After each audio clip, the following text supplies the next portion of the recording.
Donc, tu divises 3,125 divisé par 2, ça fait 1, tu me feras le calcul, tu me le mettras en commentaire. Bref, le halving a un impact sur l'offre qui est divisé par 2 et la demande, tu le vois avec les ETF, ne cesse d'augmenter au fur et à mesure des années. Le Bitcoin à la genèse valait même pas 1 centime. Ensuite, 10 000 Bitcoins ont été échangés par 2 pizzas qui semblent maintenant juste fous. Et maintenant, un Bitcoin vaut plusieurs dizaines de milliers de dollars. Donc, le halving est prévu pour avril 2024. C'est un choc qui a lieu tous les 4 ans et ça a un impact sur le prix. Pour l'instant, c'est la première fois qu'on connaît un ATH avant la date du halving.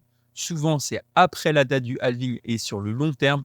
Mais là, avec le fort intérêt des ETF et un Bitcoin qui ne cesse d'augmenter, c'est la toute première fois qu'on connaît un ATH avant le halving. La troisième news, c'est tout simplement les ETF Ethereum. On n'en parle pas assez, je t'en parle sur la chaîne depuis quelques semaines, que l'Ethereum va suivre le chemin du Bitcoin. Au moment où les dépôts de dossiers ont été déposés pour les ETF Bitcoin, on a connu, et ça c'était en mai 2023, et depuis, le Bitcoin n'a pas cessé d'augmenter sa valorisation jusqu'à aujourd'hui, jusqu'à briser son ATH.